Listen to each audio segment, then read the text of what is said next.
Hi everyone, welcome back to my channel. In today's video, I will be reviewing my March and April reading wrap-ups. So without further ado, let's get into the video. So for the month of March, I was able to read 4 novels. So we're just gonna start off in the order that I read them. We have here The Rose Bargain by Sarah Payton Smith. And this is a romantasy novel. This is the first romantasy I have ever read, and I rate this 5 stars. This novel was just so cute and whimsical, and I could not put this down. It was so engaging, and honestly, the ending was left on a cliffhanger, so I'm so happy she ended up making a part 2. Here you have it. This was released on April 14th, and I got it the day of because I pre-ordered. So that. But anyways, let's just get into the synopsis. So we have these high society girls, and when they come of age, they get the opportunity to make a bargain with the queen, who is a fairy queen. In this particular season, the girls are vying for Prince Bram, which is the queen's son, and they are participating in this lethal competition. These girls, they bargained for little things like prettier face, prettier smile, but in return, of course, they had to lose something. So one girl bargained for a prettier face, but in return she could not turn left. The other bargained for a prettier smile, but in return she had no fingernails. So these girls make their bargains to become more appealing in order to find a husband, because when you come of age in this society, like, that is your main goal. Well, in this particular season, the girls are all vying for Prince Bram to become his wife, and there's 6 girls in total competing, and the main character is Ivy. So Ivy, mind you, did not end up making a bargain, because when she did, she wanted her bargain to undo whatever her sister's bargain was, and the queen told her, like, no, I can't do that. And the reason why she wanted to undo her sister's bargain is because whatever happened to her sister last year, she has not been the same since. In addition to that, her family has been ostracized from society. So she's basically competing in this competition to save her family. Now, in the meantime, she does end up going on side quests with Prince Emmett, who is the brother of Prince Bram, half brother of Prince Bram. And they both have a similar goal, which is basically to denounce the queen, not denounce her, but dethrone the queen and undo everybody's rose bargain. And Prince Emmett has a plan, and he believes that Ivy can be the one to achieve this plan, because she already won the May Queen crown, and then if she becomes the wife of Prince Bram, then she's crowned again, and her having 2 crowns will undo the queen's reign over this society and undo everyone else's bargain as well, because, you know, you have to be very careful what you bargain for. And so within the story, Ivy obviously ends up falling in love with Prince Emmett, and the story is just left on a huge cliffhanger. Like, we don't know what's happened. Moving on to a bit of a different genre, we have Matchmaking for Psychopaths by Tasha Coryell, and this was like a psychological thriller romance. Super cute, super tea. I really enjoyed this. I also gave this 5 stars. Very satisfied. So in this novel, we have the protagonist whose name is Lexi, and on her 30th birthday, her best friend revealed to her that she's been having an affair with her fiance. But you know, she did not let that faze her. She ended up enjoying the rest of her birthday with some strangers that she met. She met a man, and you know, they ended up going back to the hotel. They did not sleep together, but they had a very intimate discussion about one another. And she doesn't really recall what she said, but she knows that, you know, she felt very comfortable with this man. Mind you, Lexi has spent her whole life trying to forget her past because her parents are infamous serial killers. Her father is deceased. However, her mother is still in prison, and she still speaks to her from time to time. But yes, she spent her whole life trying to disconnect from her past. She changed her name and everything like that. And she is literally a matchmaker for psychopaths. She works at this company, and her position is meeting with psychopaths and helping them find love. So she's pretty well off. She has a home, she has a job, she's pretty secure in her life. She just wants to find love. Like, that was the final, you know, box on her list to check off. However, that was ruined because she thought she had a friend and they ended up betraying her. Well, not too long after finding out that, you know, they had been having an affair, she did try to get back with Noah and things like that, but it just didn't work out. And then Noah ends up going missing, and she's just a little confused, like, okay, well, I don't know what happened to him. I don't know where he is. And she suspects that it's the man Aiden that she met on the night of her birthday that, you know, might have did something to him. But he tells her, no, like, I didn't do nothing to him. And then a couple weeks later, somebody delivers a human heart to her door. So she doesn't really want to believe that it's Noah, so she just kind of doesn't connect the two, but she ends up finding out, like, okay, Noah is missing, and now we have body parts coming up to my house, like, you know, what is going on? Mind you, at her job, she ends up meeting this girl, and her name is Rebecca, and they become friends, really good friends. Like, they're clicking very well. She's like, wow, like, I finally met somebody that, you know, besides my ex-best friend that I click with, that I vibe with, like, this is great. Like, so basically she has a new friend, she has a new love interest, and things of that nature.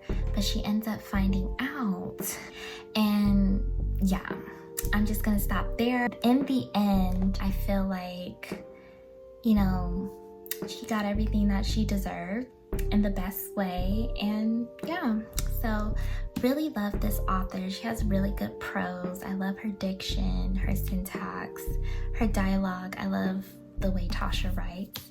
I did end up ordering another novel of hers, Love Letters to a Serial Killer, so I cannot wait to read that. So the next novel that I read was a romance novel. I do not have a physical copy of the book because I did check it out from the library and have since returned it. But it was Summer in the City by Alex Astor, and it was a really cute novel. However, I did rate it 3 stars because the protagonist pissed me off. So basically, we have this 28-year-old screenwriter whose name is Elle, and she's spending the summer in the city, New York City, house sitting for her baby sister while she is vacationing overseas. And rewind 2 years prior, she was in New York City and she was at a nightclub with her friend, and she ran into this guy and they had crazy chemistry and they ended up making out in the stairwell of the club. However, it did not end on a good note because he ended up offending her because he asked her, like, what do you want? Do you want me to take you out to dinner? Do you want a helicopter ride? Like, I want you so bad, like, what do you want? She took offense to that because it's like, obviously, like, you cannot buy me, like, I'm not somebody you think you can just throw your money at and then you're gonna have me. So that ended up on a bad note. So when she moves back to New York City for the summer, it turns out that they are both on the same suite level. There's 2 penthouse suites on that level, and it's her sisters where she's staying and Parker Warren. Okay, so they meet again and they end up spending the course of the summer together under the guise that they're helping each other. They make a deal with one another, like, okay, fine, we can hang out with each other as long as you help me with my screenwriting. I have these specific locations in New York City that I want to explore to get a sense of, so you can help me with that. And his bargain was, you can just act as the girl that I'm dating for the summer so it can help me with my acquisition that's coming up. So of course they end up falling in love. Super cute, super sweet. He does these grand gestures to demonstrate his devotion to her. Like, he obviously genuinely likes her, and she's falling for him as well. He's a huge gentleman, super sweet. He's 6'4", green eyes, and he's a billionaire. Okay, and so my problem with her is, like, when it came to the point where it was the end of the summer, he proposed to her, and he bought this girl 95 engagement rings. It was some outrageous number like that. Mind you, it was an engagement ring for the amount of time that they've known each other, which was 95 days or whatever. And he also bought her the dream house that she always told herself that she was going to buy for herself when she reached a certain point in her career. And so she ended up telling him no and ran out on him because in her mind she felt like, oh, I can't let a man just buy this for me. Like, I told myself I was gonna get it for myself, and I can't allow a man to just do it for me. My mom taught me otherwise. But still, girl, like, in what world do you ever come across a man like Parker Warren who's committed to showing you his devotion to you, and you're just sitting here running out on him like he's not a good catch? And so in the end, it is a happy ending, but I just feel like it was so unnecessary for her to even act like that. Like, it was just so weird. But overall, it was a cute book. And that's all I'll say. Okay, so the last novel that I read in the month of March was a novel by one of my favorite authors, Lisa Chuao. And we have The Family Upstairs, and this novel here was so crazy. I read this in 24 hours and I give it 5 stars. Crazy story. There's this woman named Libby, and she turned 25, and at this age she was able to inherit the mansion that she was found in 25 years ago all by herself. She ended up being adopted, and she had no clue who her parents were or what even happened in that house. There was an article that was published about the history of the home, and all it really said was there was 3 adults found unalive from an apparent murder-suicide. There's just a lot of mystery about what occurred in this house. However, we get 2 perspectives from 2 individuals that were in the house, and that was the children, Henry and Lucy. So there was this family. They were very well off. They were socialites. They had a beautiful home, but things started to change. This took place in the 1980s. It started off with their mother allowing Birdie, this woman who was part of a music group, and her boyfriend to stay in their house temporarily until they found an apartment. They ended up being squatters, okay? They never left, they stayed there, and they ended up inviting another family to live in the home because the father of the home, he ended up having a stroke and he was getting a little better, but Birdie offered to allow one of her friends who was a therapist, physical therapist, to come to their home to help the father.